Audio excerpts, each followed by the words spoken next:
Hello, everyone. Welcome to She Knows Arsenal. Make sure you guys are liking this video and subscribing to the channel. We're going to be discussing all the most recent Arsenal news and transfer news, so make sure you guys are getting involved. And I have forgotten to mute. I do the same thing every freaking time. It never fails. It never fails. Anyways, guys, I missed you over the last couple of days. I didn't do a show on Saturday or Sunday. Um, I did record with Dan Potts. So if you guys are interested in Patreon, I did a Patreon pod, an extra for patrons with Dan Potts.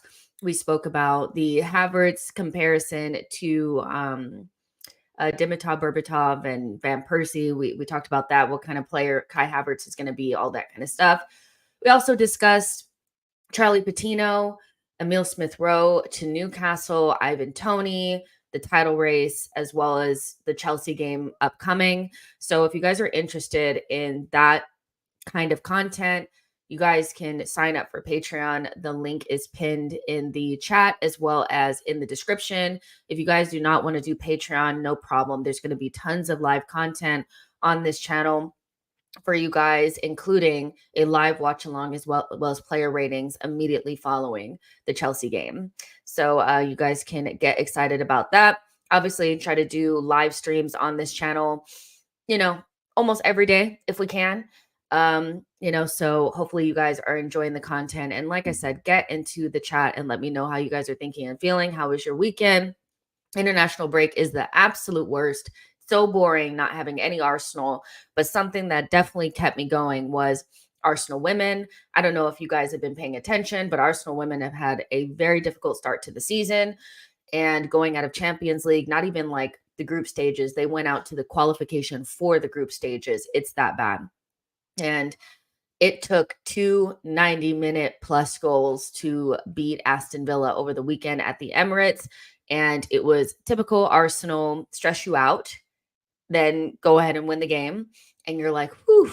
But yeah, that was very stressful. So I got my little, Arsenal stress dopamine from Arsenal women. So they did that for me. And yesterday I went to watch Angel City in the NWSL. They are a women's team here in Los Angeles, and I got to watch them qualify for the playoffs. So for me, football still continued even throughout international break. I missed my Arsenal men's team, but Arsenal women in Angel City, they kept me going. They kept me going.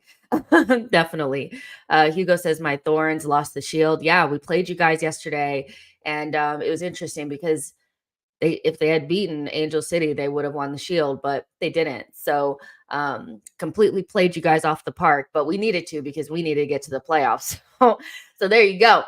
Matt G says Beth Mead definitely made an impact coming off of the bench for Arsenal women at the weekend.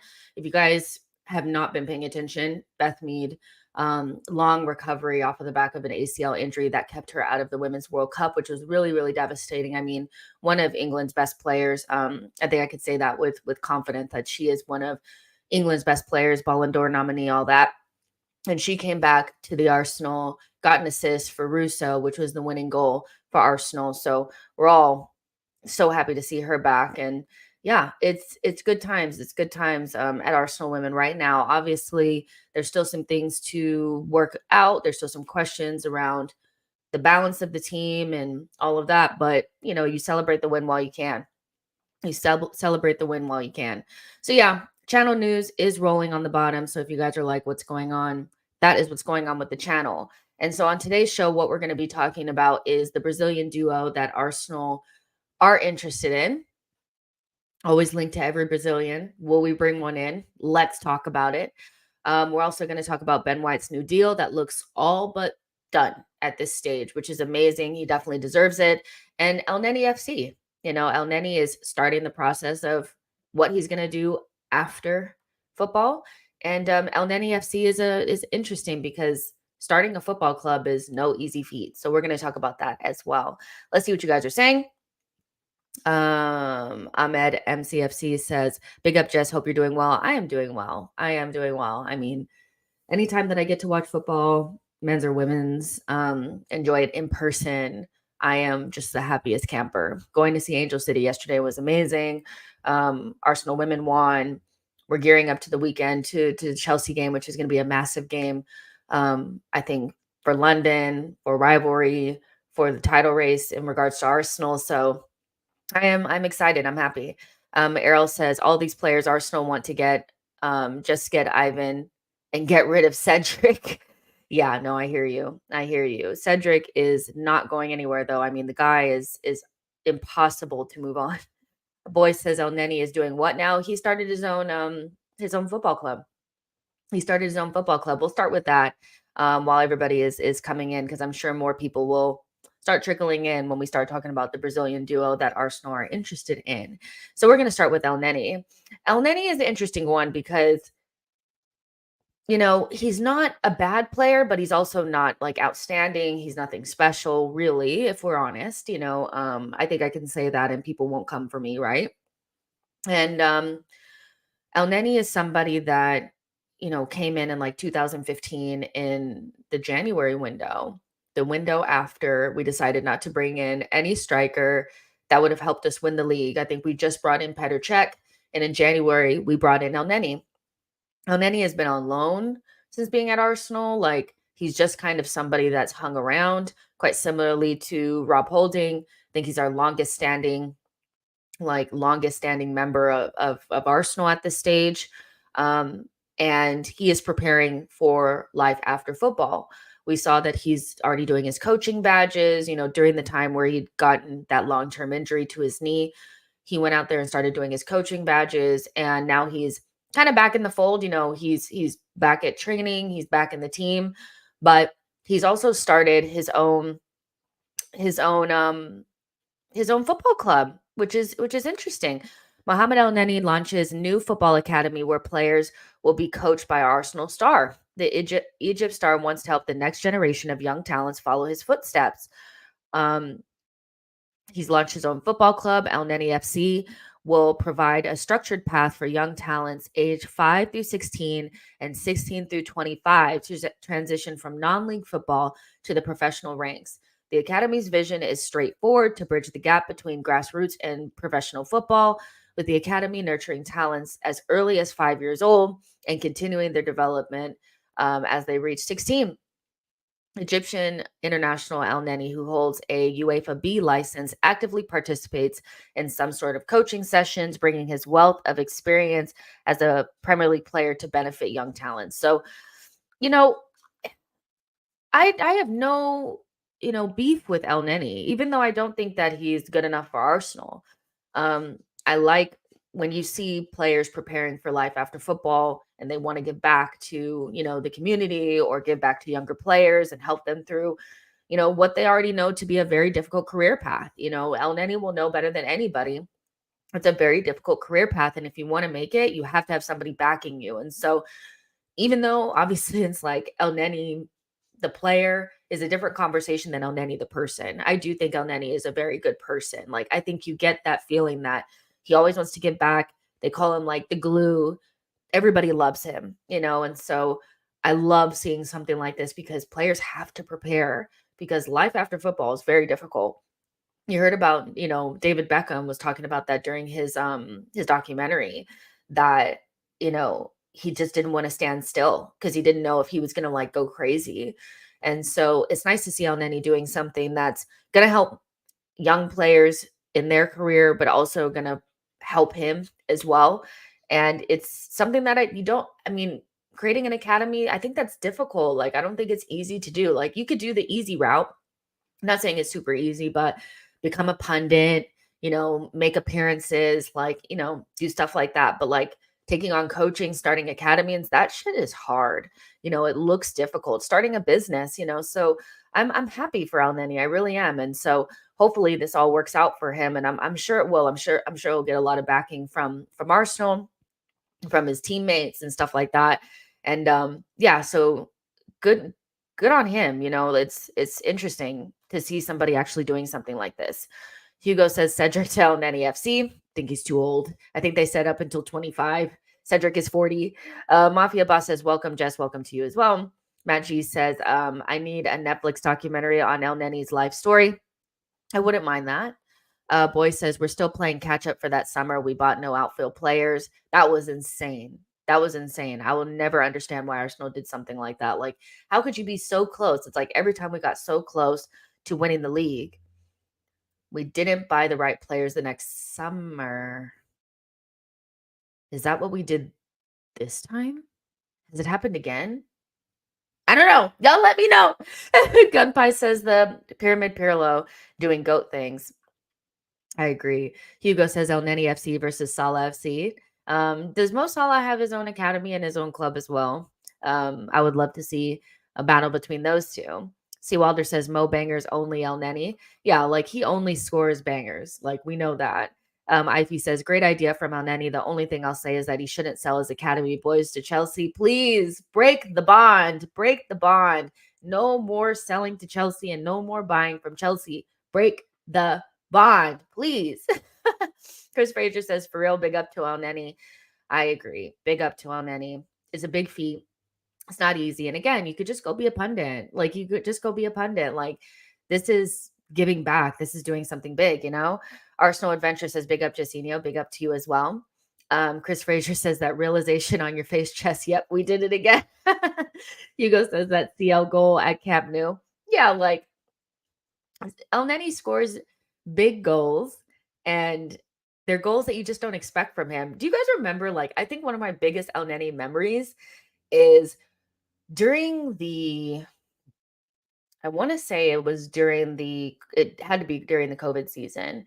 And Elneny and Thomas Partey played midfield together against Manchester United and we beat them 1-0. I think Bellerin won a penalty and I think Aubameyang put it away. You guys will remind me. And like Elneny or either came on or he was already on, but he like ran for like the last like 7 minutes of the game, like really hard and like pressing and stuff. And we like love that. We lived for that. We lived for it because players usually like we haven't like it's like we hadn't seen players work hard in years and like it was so crazy like to think back like how starving we were for just like players playing decent and like working hard. That is one of my favorite memories of Elneny, him just running and running at the end of that game. That's my favorite memory of him. And then all the bangers, of course. Boy says we haven't done the tactical summer misstep this time. We have opted for exotic option instead of the functional one. Fair enough.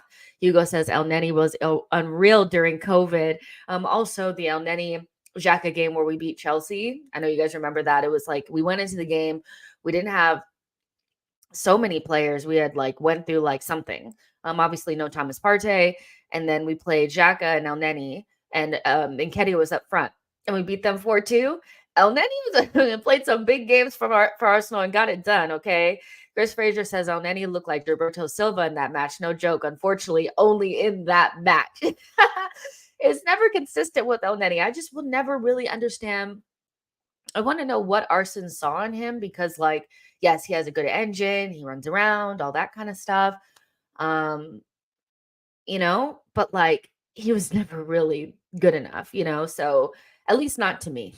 Maybe to Arsene and Arteta, he's good enough. But to me, I always just felt like he was like insanely average, but worked hard, ran a lot, scored bangers, good guy, so you can't really fault him. I mean, if I'm Elneny, hell yeah, I'm signing for Arsenal, He also said like that he cried when Arsenal gave him that new contract so he could stay and he wants to finish out his career at Arsenal.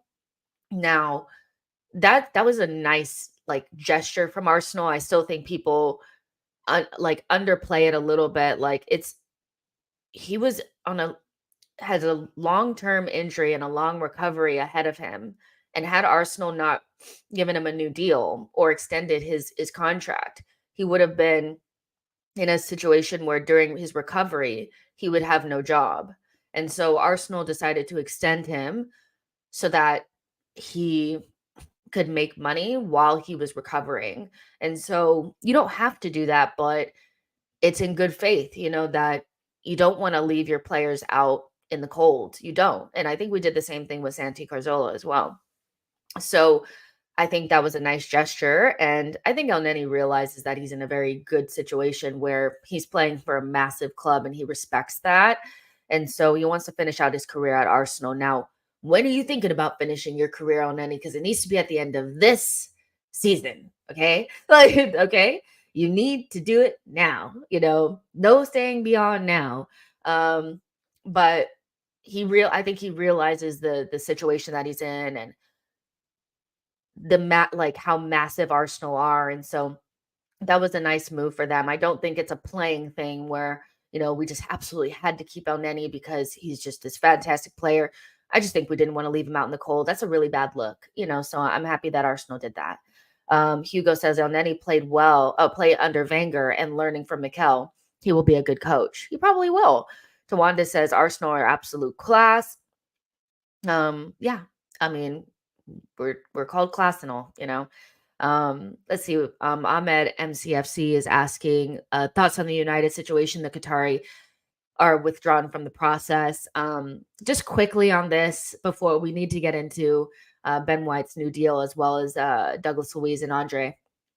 But I'm not gonna lie, when I seen that news, I laughed because I was just like, you could take those Qatari flags out of your bios now. Like, wait until we get the Qatari money. Wait till we get the Qatari money. You're not getting it. Like, it's so crazy. And like from a fan's perspective, if I was a Man United fan, I would be totally deflated because basically you were on the doorstep. You were right there of being able to remove the Glazers from Manchester United and start anew. Whether it's the Qataris or whoever, you just want them out and somebody else new in, because the Glazers, we know what the ceiling is with them and we know what they're all about. They're all about the bottom line. But because they're so heavily focused on the bottom line, they were always going to go for Sir Jim unless the Qataris came up with like double the amount that they were willing to offer. Because for United or for the Glazers, they anticipate Manchester United being worth a lot more in a couple of years than they're worth now. And seeing somebody like the Qataris come in and be really interested in Manchester United, the Glazers are going to think, you know what? Maybe we should hold on to this asset. Like in a couple of years, it could be worth 10 billion. And I think that's kind of what they're hoping for. So from their perspective, money hungry owners, they're well within their right to want more. But from a fan's perspective, you want what's best for your club. And what's best for your club, and especially for Manchester United, is getting the Glazers out. And so I can understand the devastation. They were feeling like they were going to start anew. Now Sir Jim comes in with this 25% stake, and you don't know when he's going to potentially take over, because that's the whole thing, is like the whole uh gimmick is that like Sir Jim is going to take over fully, at some point. Full control. He's going to make sporting decisions now, but that 25% is going to eventually end with him with full control. When will that be? What are the sporting decisions that he's going to be able to make? Where is that 1 point whatever 8 billion? Where is that going to go to? Is it just going to sit around, or they're going to use it on players? Old Trafford is falling apart. The training ground is like, I don't know. It's like from the 70s. So from a rival's perspective, it's hilarious, because they were feeling like it was done. But I always felt like, don't tempt fate, because this is such a big thing and a sale is so massive that you don't want to celebrate beforehand. Like Arsenal fans were celebrating the Spotify guy. Where is he? Where is he? These things are very complicated. They're very convoluted. But one thing that's very clear is that the Glazers don't really give a shit about Manchester United. They only care about the bottom line. And Sir Jim is going to come in. I mean, if you have been paying attention what's going on with Nice, he has not been a very good owner at Nice. So the signs are not really that great. He's a fan, but just because you're a fan of Man United doesn't mean you're the right pick for Man United. And everything else aside, politics aside, the Qataris were going to come in and invest in every single part of Man United, the women's team, the training facility, Old Trafford, transfers, everything. And the crazy thing is that at some point, that Qatari money is going to end up somewhere else in the Premier League. It's not going anywhere. They're going to try to buy someone else at some stage, I feel like. So it's crazy. It's crazy. But I'm not going to lie. I sat there, Goldbridge and chill, United View and chill, Football Terrace and chill, all of it, because that was hilarious. I'm not going to lie. See, Samuel says, I don't care. Let them suffer.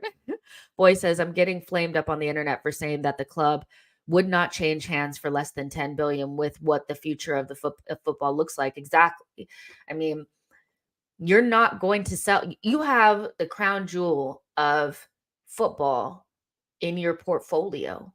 You know, Manchester United is the biggest club on the planet besides like Real Madrid and maybe Barcelona. So you have something so massive and so profitable. Think about how bad Man United have been over the last decade. They have been horrendous. But shirt sales, the money, it's all growing still. So just think if you put, Paul Mitchell in charge, you get a couple of decent players in, you make top 4, you're consistent. All it took was a Carabao Cup win and top 4 for Man United fans to get back on board. So all they have to do is just keep people in the stands and they will continue to make money. So the Glazers have no incentive to sell at this stage. None, because they're not losing money. They're making more. Man United could be terrible and they're still making money. So I know the Sheikh was probably the best thing for that club to turn a new leaf, but the Glazers are under no pressure whatsoever to sell, and they're more than within their right to hold on to one of the most valuable clubs in the world and wait for that shit to double. If you think why would I accept 6 billion if I feel like I'm going to get 10 billion in like 6 years? Why would I? So it's tough. It's a tough one for them. But hold that. Don Arsenal TV says, my missus is a United fan and had Qatar flags in her car. It's all gone. Oh my goodness. My goodness, my goodness, my goodness. I mean, that sucks. That sucks, but you went too early. You went too early. It's a massive sale. So you have to wait until I think everything is set in stone before you start really celebrating something like that, because it was taking way too long. It was taking entirely too long, which was a red flag to me.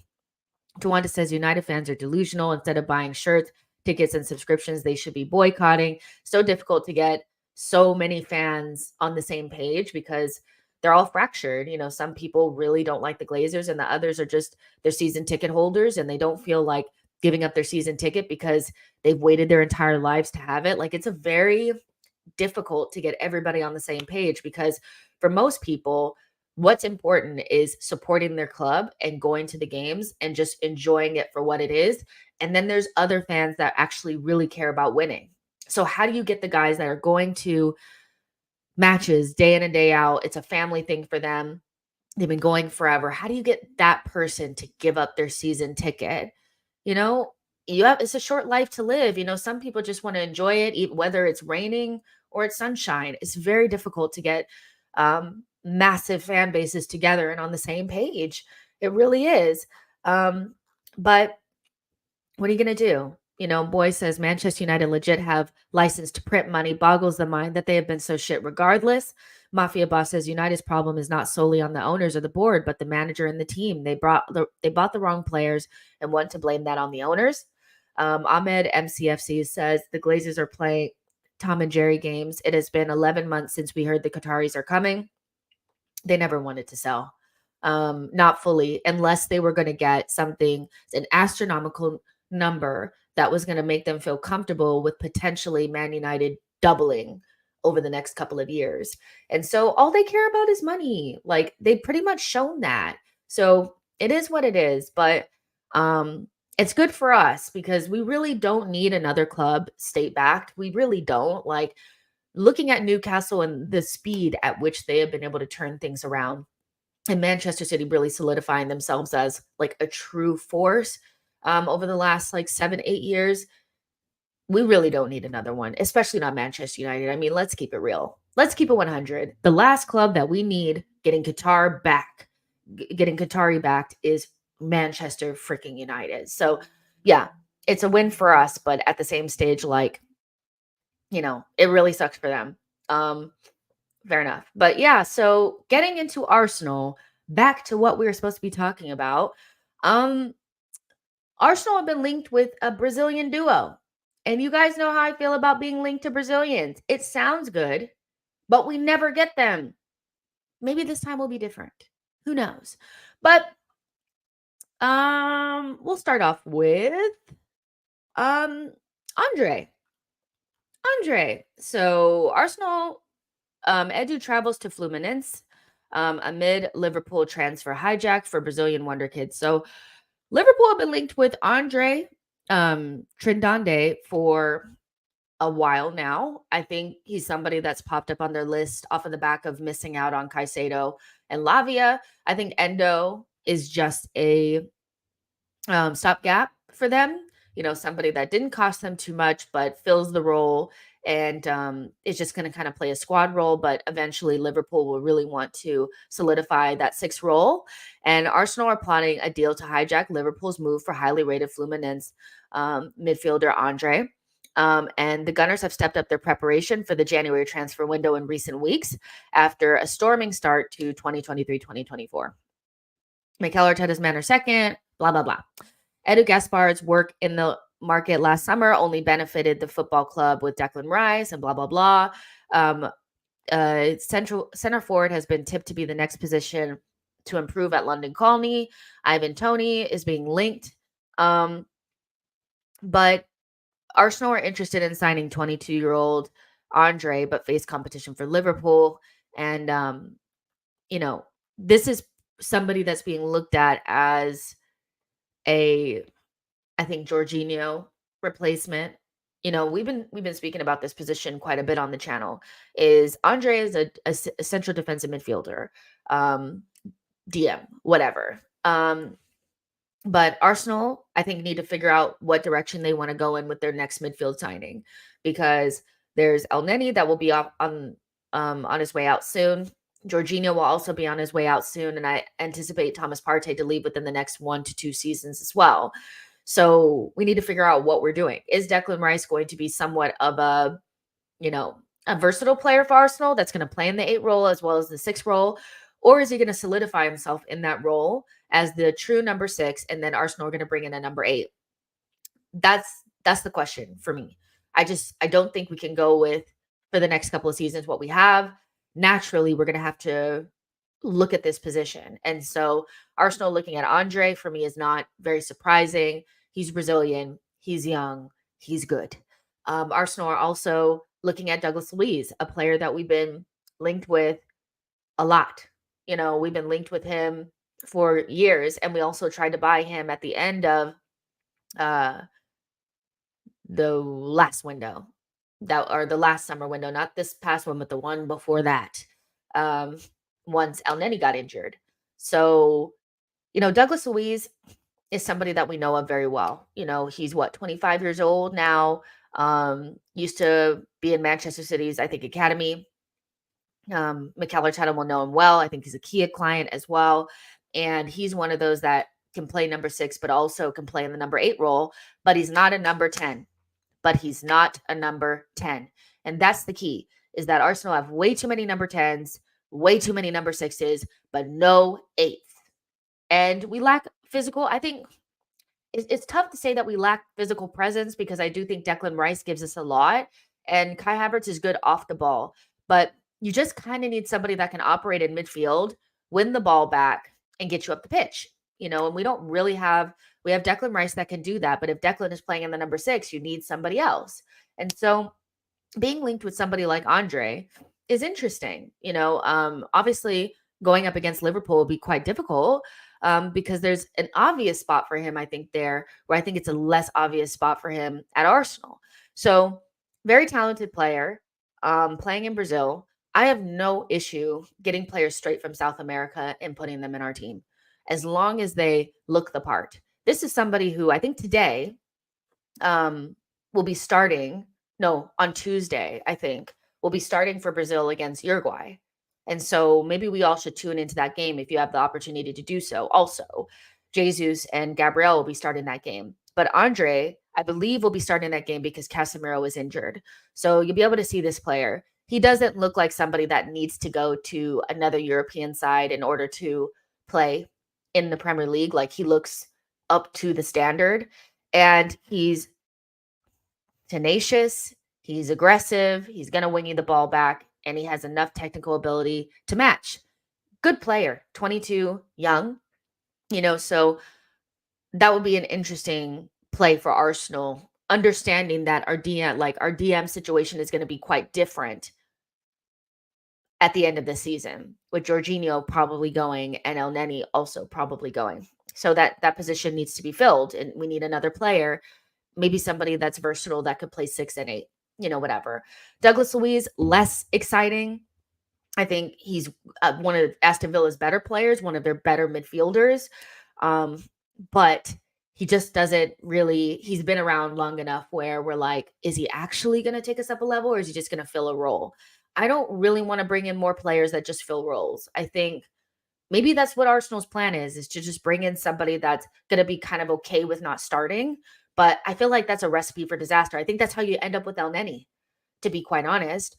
Bringing in players that are kind of okay with just being a part of the squad. No, I think you need to go in and get players that could potentially take starters positions. Douglas Luiz is not coming into Arsenal and I think taking anybody's spot. But Andre, he could grow into a player that could be a starter. That's how I view the two players. But they're quite similar. So I can understand why Arsenal want to bring somebody in, and both of them seem quite interesting. Now, we're linked with Brazilians all the time, and they never come to Arsenal.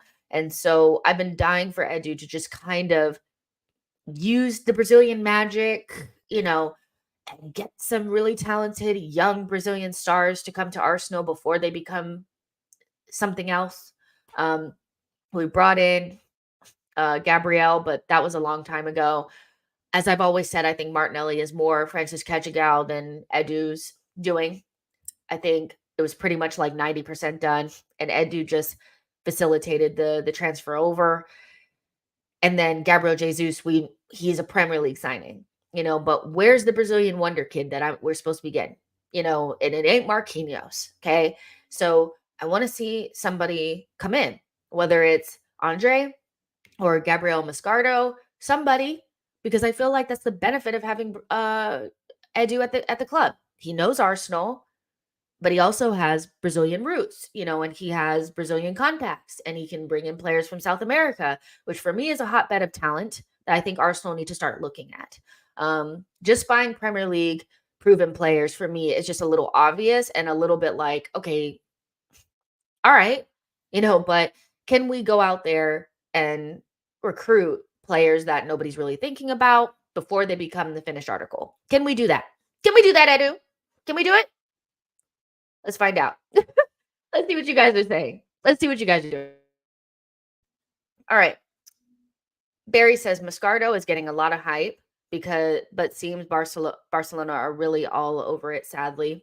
Here's my thing is, if a South American player or a Latin-based player chooses to go to Barcelona or Real Madrid over Arsenal, I'm not going to say anything, because we have no chance with these types of players against Real Madrid and Barcelona.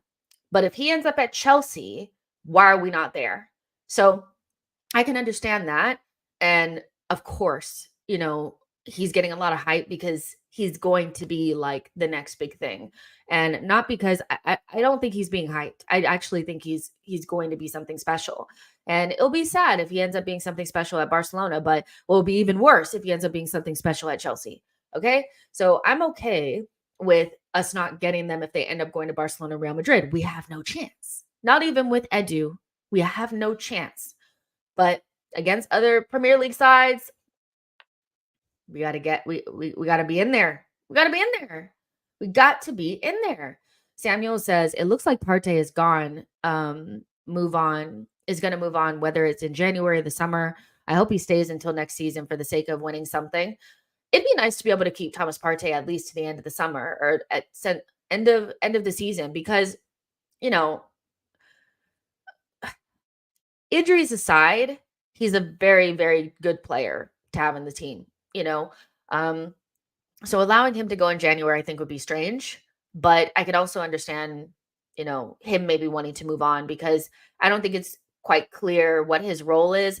Maybe it is to him, but I don't think he's a starter. We'll see against Chelsea. I think Chelsea would give us a decent indication of what Arteta really thinks of Partey. If we start that game with Havertz, Rice, and Odegaard, I'm Thomas Partey. I'm in January. I'm looking around trying to see if somebody else will start me. But, if we start with Partey, Rice, and Odegaard, maybe he does have a bigger role to play. Who knows? But you know, I think that you have to try to keep him until the end of the season because we're trying to win the league and you're in a much better position with Partey, Jorginho, and Rice than just Rice and Jorginho. I don't think Rice and Jorginho is the end of the world, but Partey gives you something extra, so there's no real reason to sell him unless he's desperate to go. But in the summer, if he wanted to go, it wouldn't surprise me or be alarming to me because are you going to give him a new deal? You would need to renew him at this stage. He's on 250,000 pounds per week. He's not really a starter anymore. And so maybe you could fill that position with somebody a little bit more versatile or maybe somebody with a better injury record. So it's key to keep him until the summer. But beyond that, I can see him wanting to move on. Elliot says, indeed, Jess, when is Edu going to flex his Brazilian muscle contacts? Did he burn all his bridges out there or what?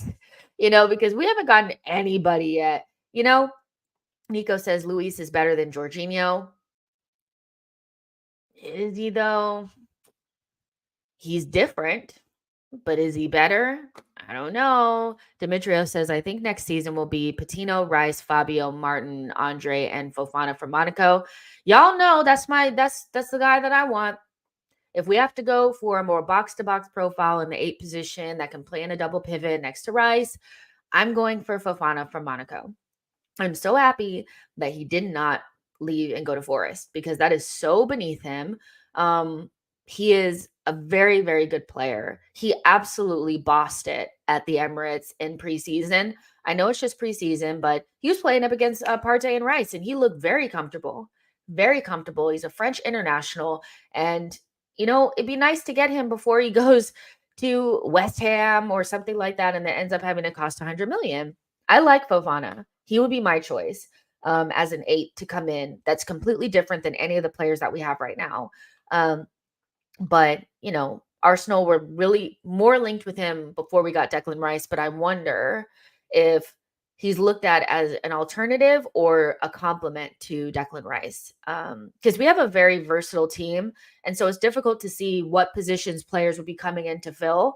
Fofana could play next to Declan Rice, but he could also be somebody that we were only looking at as a Declan Rice alternative. So who knows? Barry says, has some lovely passing stats. As said, great dead ball specialist. Wonder what wages he's on at Villa. We did sign a new deal off of the back of, the interest from us. He did sign a new deal. So I'm sure he's on at least 100,000 pounds per week. Which is significantly less than Thomas Partey, and also probably less than Jorginho. So, we could also decrease the wages by bringing in somebody like Douglas Luiz. And he is a good player, like to fill a squad role. Do I think that he has the ability to like take us to the next level? No. But does he keep our floor at the same spot? Yeah, he does. So I wouldn't hate it, but I also wouldn't be jumping for joy, Rep 187 says we should go for someone who can replace Partey, a 6 who can control the game with calm. You need somebody like Zubamendi? Somebody like Zubamendi? Would love him. Samuel says, oh yeah, we said that already. Sink says, after he signed that contract right after the Arsenal move in January failed, I think Douglas Luiz's window to come to Arsenal has closed. Potentially. Potentially. He's also seems like a very big part of Unai Emery's plan. So I'd be surprised if, he left it. I just have a feeling about Douglas Luiz that's kind of his level. Like he could play a squad role at Arsenal, but he's not taking us up any levels, So there are players that play for other Premier League sides that they could be in our team, but they definitely don't take us to another level. Like the difference between bringing in Douglas Luiz from Aston Villa and the difference between Douglas Luiz at Aston Villa or Paquetá from West Ham. Both play in the Premier League. Both play for good sides in the Premier League, but only one of them would take us up to the next level. And Douglas Luiz is a squad player for Arsenal that would be a good replacement for somebody like Jorginho. But shouldn't we use the opportunity to bring in a player that's going to take us to the next level? I think so. After kind of missing the mark a little bit in the summer with Kai Havertz in the left 8, I do think you have to go for somebody a little bit more um, if we had went for Paquetá and got Paquetá in the summer, then you could bring in a Douglas Luiz at a squad role. But I think, with Kai Havertz not really looking the business just yet, you got to go for somebody a little bit bigger than Douglas Luiz, I think. That's just the way I'm thinking about it. Ahmed says, I don't understand why we let go of Douglas Luiz. Now he's doing well at Villa. If Arsenal went for him, he will bring quality to their midfield. I mean, if y'all were just going to go out and get Calvin Phillips, you should have just kept Douglas Luiz. But I think there was a lot of time in between those two, right? A lot of time between Calvin Phillips coming in and Douglas Luiz. So maybe you couldn't see that far. But allowing Douglas Luiz to go and Lavia to go and then bringing in Calvin Phillips feels like a waste of money, if I'm being honest. Let's see. Nico says, nah, if Partey doesn't start against Chelsea, that's criminal. Let's see. Let's see. People were telling me that Nketiah would not start against Tottenham, and he sure did. So, I feel like sometimes we have a feeling that like, oh yeah, you have to start Partey. You got to start Jesus through the middle. Arteta has different plans than we do. Mackenzie says that Patino looks no good. Patino looks great. Maybe you're watching with a blindfold, but he looks good. Here to there says, agreed, Arteta's starting 11 for Chelsea will tell us everything. I think it'll tell us a lot, especially if, Partey is fit, Rice is fit, Havertz is there. I think it will because it's not Chelsea, I don't really view them the same way as I view like Manchester City and Liverpool, where I feel like away from home, you have to go with your biggest side. You have to go with your big, 6 foot plus. That's what you have to go with. Chelsea, they have good players in midfield, but in terms of like, are they going to physically dominate us? No. Caicedo's great, but he's not going to physically dominate us, I don't think. So Arteta could go with a Havertz, type of move. Or he could go with Partey. We'll see. I don't think there's any indication of Partey is definitely coming straight back into this team because Arteta could have started the season with Partey in midfield next to Rice. He could have, but he didn't. So that makes me question whether or not Partey's role is smaller this season than it was last season. Arsenal Adventure says Edu better jump on and go get Gabriel Mascardo, Selmo, Partey, Jorginho in the next 2 windows. There's a lot of renovation that could happen in Arsenal's midfield in the next couple of windows with 3 DMs in the 30s, and Arsenal got to get it right. We need to get in a number 8 and we need to get in another DM. That to me is so abundantly clear. I think you can allow Patino to come in and fill one of those roles, maybe Elneny's role. And then the other 2 have to be a really high quality DM and a high quality number 8. And I'm not a number 10. I do not want to see another number 10 in this team. We have too many already. So we need to get it right. Rep says Partey, Rice, Odie is our best midfield trio, bar none. It's mad not to start all 3 if available. Well, let's see. Let's see what happens against Chelsea, y'all. Barry says, ouch, what a burn for Forest. Literally chucked them as firewood regarding Fofana.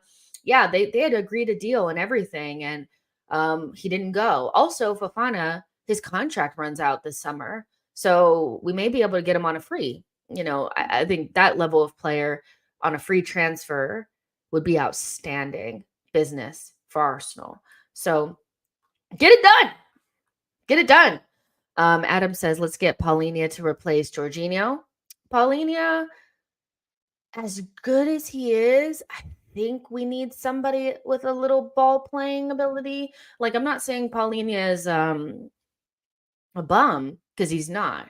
But a lot of the things that he excels in, we already have with Declan Rice, the tackling, the interceptions, that kind of stuff. And so to complement Declan Rice, if you want to play it with a double pivot or with Rice in the 8, that player has to have some of the qualities that Jorginho and Partey have on the ball, but have the physical capability to actually play in the Premier League. And so Paulinho does fit the physicality aspects of things, but to buy him after he's a lesser version and lesser and older version of Declan Rice for me, just like Edson Alvarez. So we need to find somebody that complements him. And I don't think Paulinho necessarily does that. Unless you just want to bruise people up. If that's the way you want to play, let me know. We could just bruise people up. That's fine too. Demetrio says Fofana's contract is expired by next year. We can get him on a free. I watch Monaco. He's a good player. Also, Patino can get in the team next season. I agree with this. Let's see. Tawanda says Havertz will be good. I hope so. Y'all. I hope so. Let's see what else you guys are saying. Roman says, I rate Fofana. He can bring that aggressiveness in that team. Yeah, I mean, if you want to have different looks for different days, you can have them. Like, if we want to go, to a team that's going to sit back in a low block and we're going to have so much of the ball, maybe Fofana doesn't really fit that. Maybe you want to play with Fabio, that's fine. But if you want to go to Liverpool at Anfield, you want to go to the Etihad away from home, you have to have players that can go box to box, that can exist without the ball. And, we saw against City that we were so good off the ball because of the players that we had there. They were all committed to doing the job without the ball. And Fofana could bring you that. He can bring you the aggressiveness, the box to box, all that kind of stuff. And I think we're missing that. I think Partey and Rice gives you that, but it's not reliable because Partey is not always there. So that player needs to be replaced. Mackenzie says, we need someone big in the summer. Go get Barella. Then again, signing players from other leagues makes me uncomfortable. Possibly because how good our signings from other Premier League clubs have been lately. Me and my friends have been having this conversation for the last couple of weeks around Arsenal's policy of buying Premier League proven. Is it overrated or not? I think it could be. I think if you recruit properly, it's fine to recruit outside of the league. But in terms of midfielders and defenders, especially center backs, I think League One is a good place to get those types of players from because they can play in the Premier League. When you start talking about the Bundesliga and Serie A, it starts to get a lot more cloudy whether or not these players can actually play in the Premier League. So that's why I like the idea of Fofana and why Saliba and Gabriel have been so good for us. They came from League One. They're fine. They're good. They can play there. So it's interesting. I'm not too afraid of buying from outside the league. You just have to get it right. And I think also what you want to do is ensure that you're within a certain price range too. The good thing about buying outside of the Premier League is that it should be cheaper. If it's not cheaper, then you might as well buy within the league, I think. So if I'm going to go get Fofana, the idealistic, like if he still has a long-term contract, I only want to pay like 40 million. I don't want to pay 80. If I need to pay 80, I might as well get somebody in the league that I know for sure is going to fit what I need. The good thing about buying outside of the league is that you're going to get a cheaper price. And so paying 80, 90 million for players that don't play, that haven't been in the Premier League, and it's a little bit cloudy whether or not they're good enough, that scares me. That scares me a lot. Neil says we need a ball carrying 8. Dale says you could pick one, Fofana or Neto. If I had to pick one of Fofana or Neto, I would pick Fofana. I just feel like, I think Saka and Martinelli are going to be available 90% of games. So can I survive the odd game with Jesus on the right or Trossard on the wing? Yeah, I can. I'll live. But what I won't live through is like this midfield situation where we don't have a single 8. I won't survive another season through it. So I think I would go for Fofana, but I rate him a lot. I rate him a lot. I think that's also coming into the equation. I like Neto and I rate him. And when we start talking about attackers, like I think that would be a great player for us. But Fofana looks the business. And I seen it with my own 2 eyes at the Emirates. Absolutely bully us. And so I want him. I want him. Adam says, I also feel like Orkin Kochu is a sleeper at 8. although the links seem to have dried up completely. Y'all know how I feel about Coach, who I thought he was the perfect choice to bring in instead of Havertz. I thought, you know what, under the radar, Eredivisie signing, giving me Santi vibes, giving me Cesc vibes, ended up going to Benfica, but will end up back in another top 5 league within the next 2 seasons or so. The guy is outstanding, and I'm disappointed that we didn't get him, but it is what it is. Hugo says, I've already said this, but Olmo from Leipzig, everybody wants to go to freaking Barcelona. Reading those links, all I saw was Manchester City and Arsenal want him, but he wants Barcelona. So I'm not going to get my hopes up on Danny Olmo. But one thing that I will say about Barcelona is they're definitely interested in bringing in a couple more forwards. Looks like they're looking at Nico Jackson. I think that's his name, Nico Jackson from Bilbao. They're looking at Olmo. They're looking at Matoma. And so what that says to me is they are not sold on 2 players, Ferran Torres and Rafinha. So we may be able to see Rafinha again because he's not going to make it. He's not going to make it. No. That 16-year-old that they have is going to just bully him straight out of that position. They're going to buy a couple more. João Felix has also made his spot there look a little strange, so Rafinha might be back on his way to the Premier League sooner rather than later. So yeah. Roman says, do you guys get a feeling that if we want to sign the Fofanas and the Toneys, we have to sell somebody that's important to our club?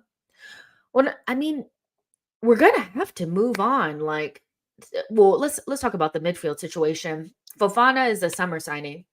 I don't think we're going to buy a midfielder in January. So let's just put that on the shelf. And there'll be some players that will naturally move on because of their age and their contractual situations. So we don't have to worry about that. If we want to bring in a midfielder, the space will be there naturally. For an attacker to come in, that's where it becomes a lot more sticky. You're going to have to move on Nelson or Nketiah or Emile. And Emile doesn't look like an important player to the club based on the way the manager is using him or not using him. So yeah, we'll probably have to move somebody on in January to allow somebody like Ivan Toney to come in or another attacker, maybe a Neto.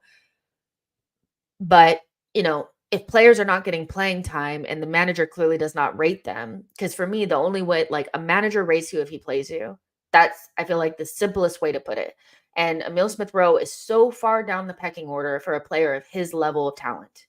So unless something drastically changes from now until January, it could end up being Emile Smith Rowe. I know a lot of people would prefer it being Eddie, but Eddie is damn near a starter at this stage, which is insane. He is almost a starter at this stage. He started 9 out of the 11 games, and one of those games he came in at halftime. He's more highly thought of than Trossard. He's very much so in Arteta's plans, I think. So that important player that you're speaking of might end up being somebody like Emile Smith Rowe. But in terms of the summer midfield signing type stuff, that space will naturally appear.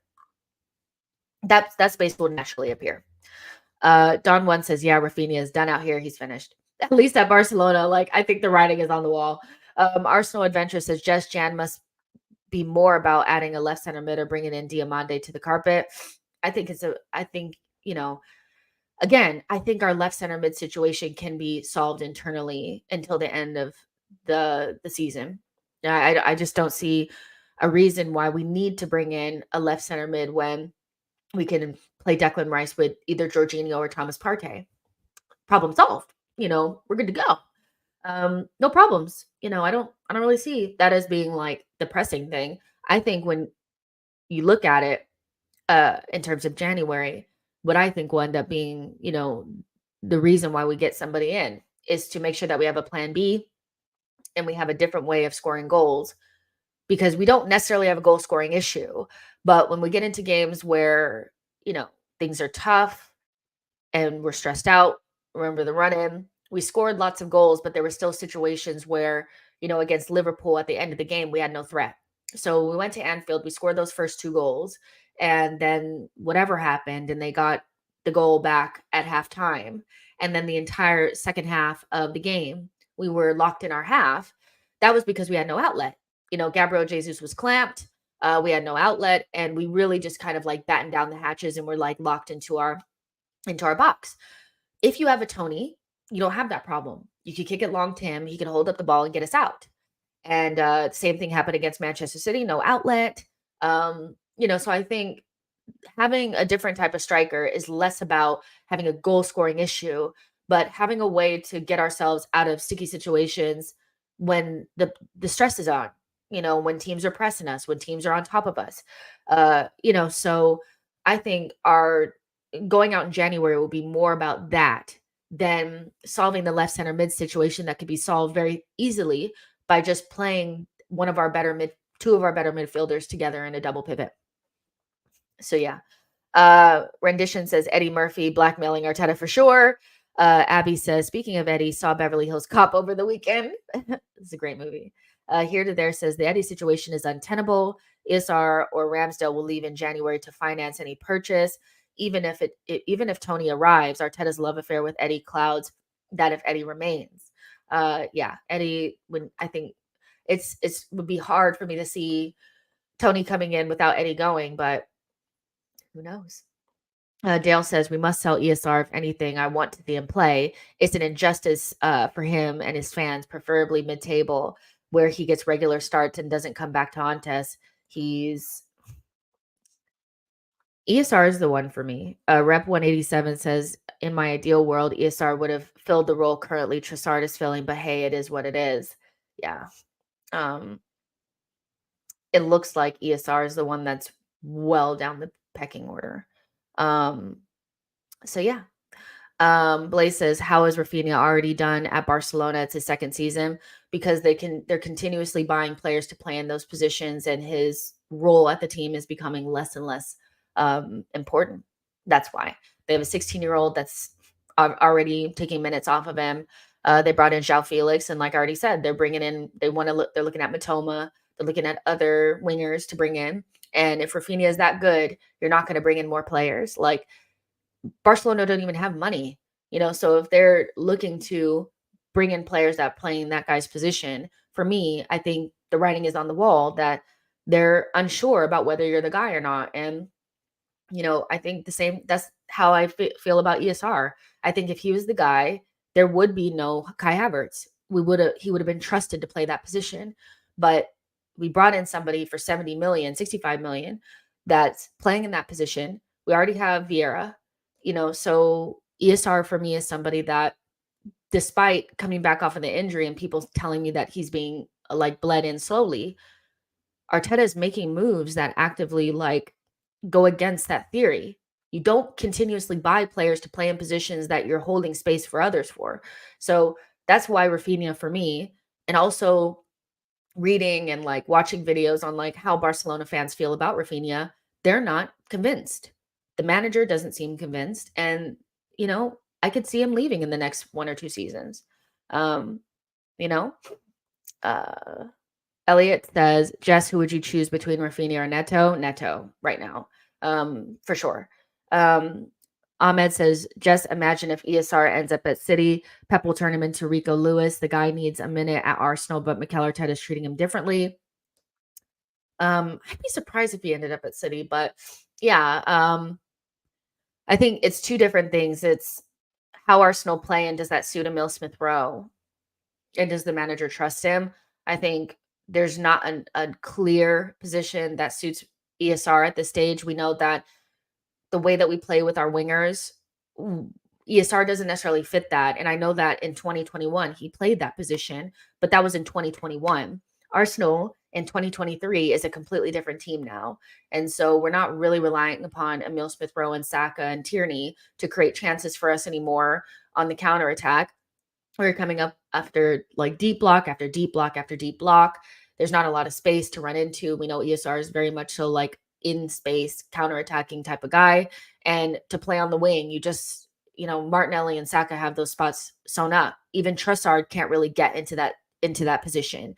So not only does he not fit the wing position, but off the ball is so important in our midfield right now. You have to be able to press, you have to have an engine, you have to be good at keeping the shape. And if there's one thing about ESR that he hasn't really developed is his defensive awareness. He tries hard and he tries to win the ball back. I'm not saying that he's lazy, but when you talk about keeping our off the ball shape, if ESR had been in there instead of, you know, Rice or, whoever, would we have been able to withstand what Manchester City was throwing at us? No, because ESR is not that type of player. So I think it's just, I don't think he's trusted by the manager on the pitch and to remain fit. And I would like to see ESR given more of a chance, or for Arsenal to be a little bit more flexible in the way that we play, to play with a number 10 and allow Emile Smith Rowe to occupy that position, or Vieira, because both of them are number 10s.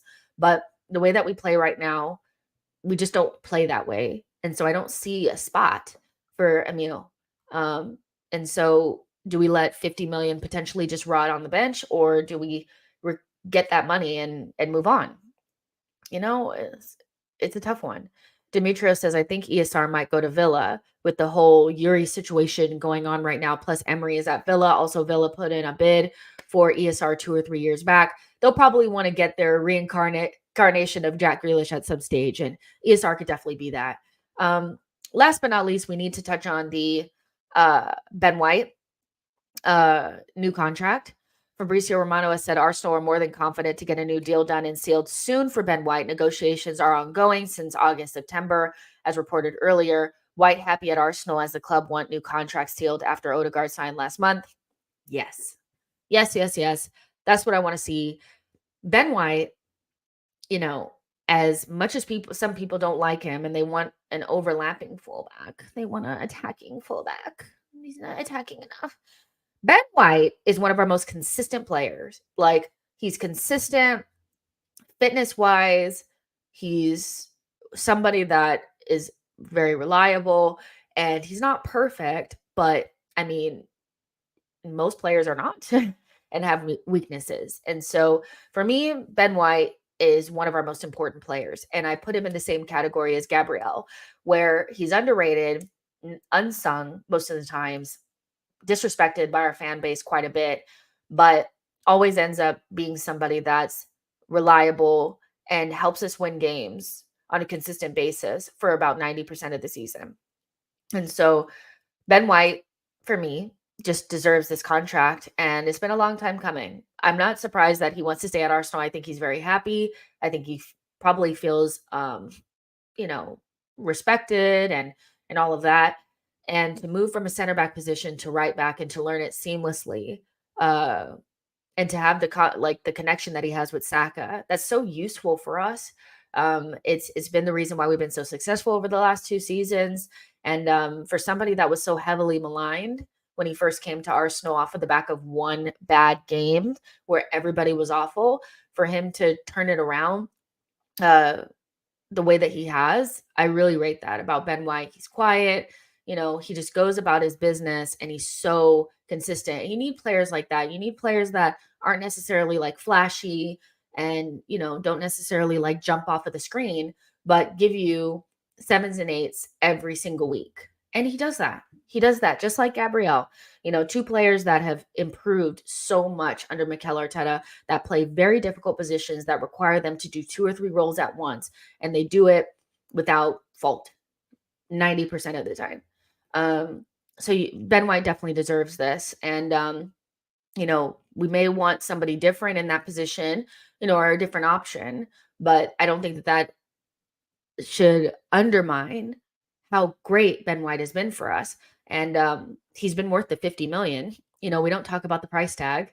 I think that's because he's more than done enough to show how great he is. So I rate Ben White very highly. I think he's so underrated by the fan base.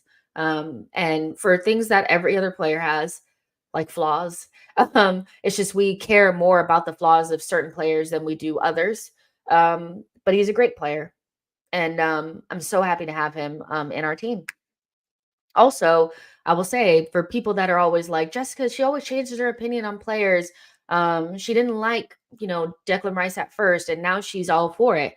Normalize updating your opinion on players and not being so heavily like agenda that you can't change your opinion.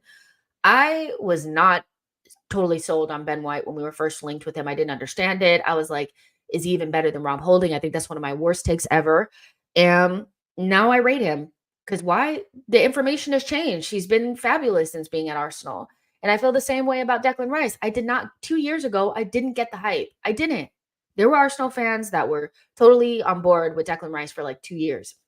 I wasn't, but we're heavily linked with him since January. It's who Arteta really wanted.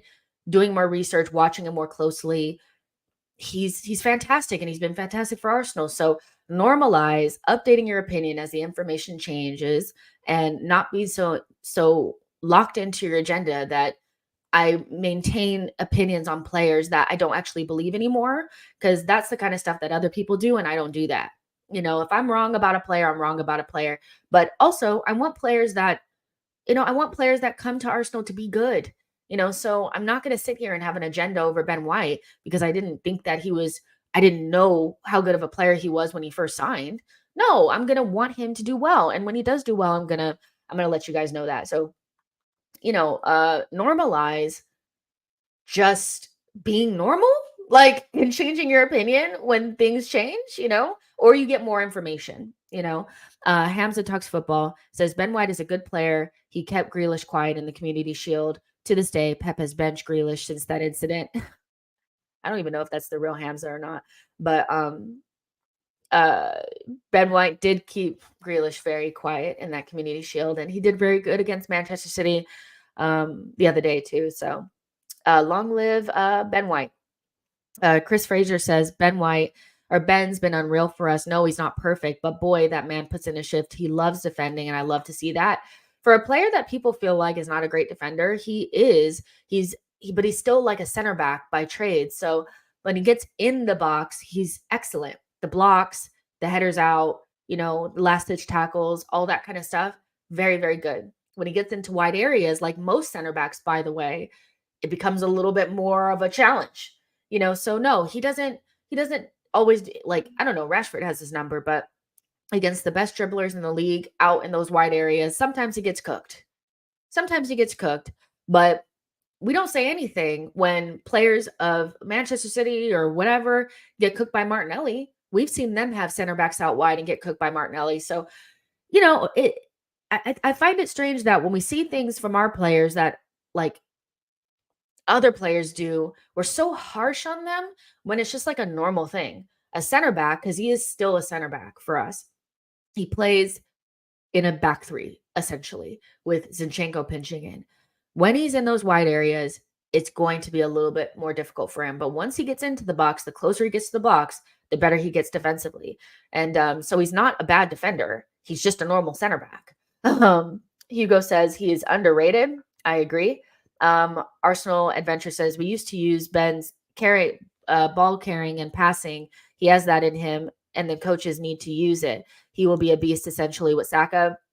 The one thing Arsenal Adventure that Arteta does not like is our defenders dribbling out of their position. So he does not want Ben White and Saliba and Gabriel to dribble out from the back, because if you make a mistake, which we've seen Ben do it before, we've seen Saliba do it before, they dribble, they get caught, and then we're totally exposed. So I don't think we're going to see a lot of Ben White dribbling out of the back the way that we did early on, because Arteta is very pragmatic in that way, where he wants to limit the amount of exposure at the back.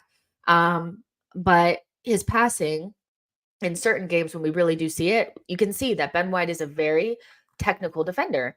Don One says Ben White, master of the dark arts. He really is.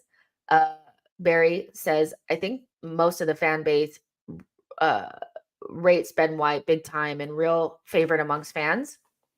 Here to There says, yes, Ben deserves it. His work rate is unreal. Probably our player tasked with the most running to overlap and to cover the back three like he does, so vital.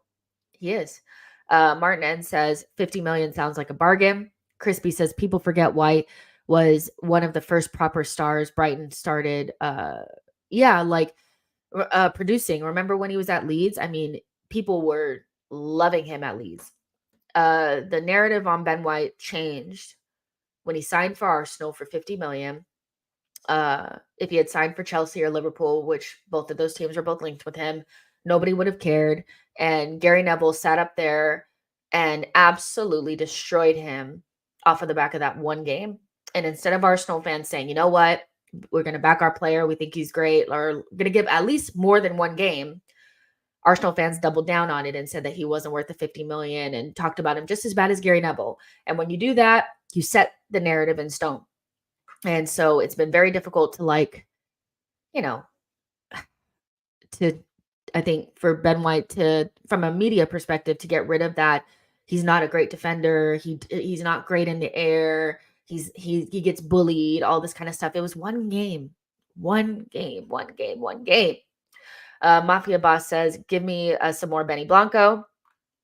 Hugo says, me neither. I wanted Caicedo, but I'm so happy Arteta wanted Rice.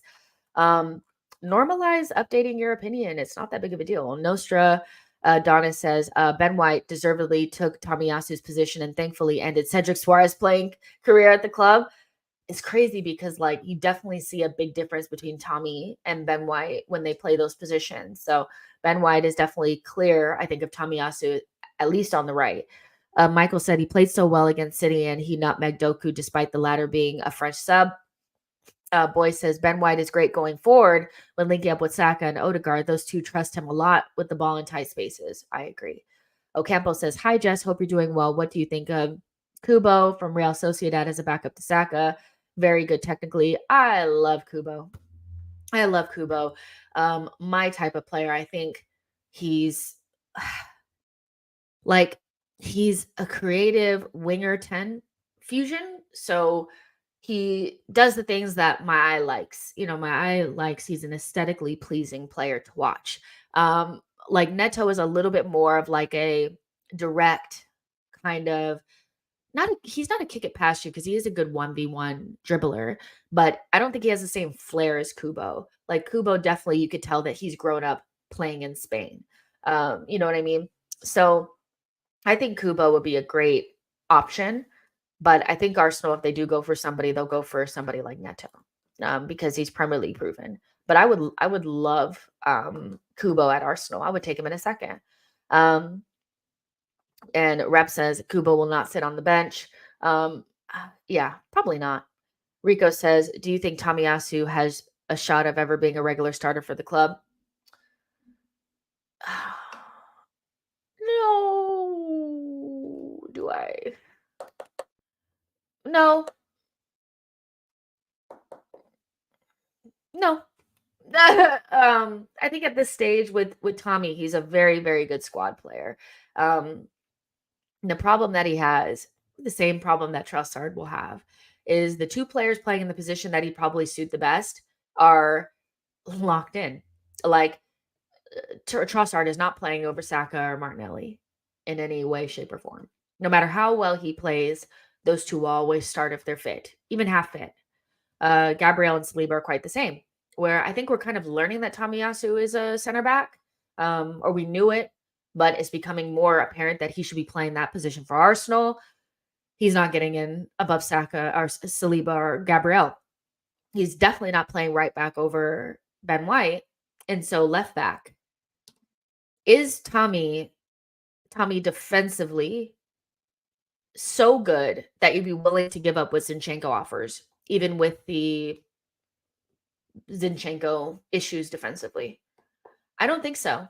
I think what Zinchenko offers you, despite the risk, is more useful for Arsenal on a regular basis than what Tommy can give you defensively. That is probably only really useful against 5% of the league, or away from home in Europe.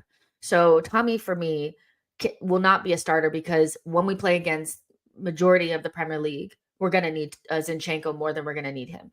And when Timber comes back, he's not getting anywhere near the starting 11. So Tommy is a very, very, very good squad player. I love him, but he's not getting in above Timber when he's fit, Zinchenko, Gabriel, Saliba, or White. As good as he is. Don One says Tommy is a great player to have in the squad. I agree. Jean says, Jess, do you think that Tommy might leave because of game time? Players need to be playing for them to be there for their international team. It depends, because if we rotate properly, Tommy will get plenty of minutes. And if we're very competitive in 4 competitions, he will. If we do what we did last season and bomb out of all of the domestic cups early and then go out of the Champions League, and we do that season on season, yeah, Tommy will need to go. But I think you can keep good squad players in the team if you're competitive on all 4 fronts. If you're not, then, and you're in Europa League and shit, no, you're not. But it depends. Maybe Tommy feels connected to Arsenal in some way. Some people will stay around just because they love the club. So I'm not quite sure. I don't know much about Tommy yet. I still feel like Tommy, we're still kind of learning about Tommy a little bit. And he could go. And I don't think Arsenal would stand in his way if he wanted to go. But if Arsenal are competitive on all 4 fronts and he's playing in the Carabao Cup and the FA Cup and, some away games, the big away games and stuff like that, I think there'll be plenty of minutes for him to feel like he can have a career at Arsenal. So we'll see. Rico says, do you think Timber will oust Zinchenko and Ben White when he's fit? Or Ben White when he's back fit? Yeah, I do. I personally felt like Timber was brought in as a starter, as a way to upgrade the first 11. That's how I feel. Yeah. So yeah. But you guys, we're gonna go ahead and get out of here. We've been chit-chatting for a while. I hope you guys enjoyed the show. It's always fun talking to you guys. There'll be a clip coming out soon in the next 2 hours or so from the show I did with Dan.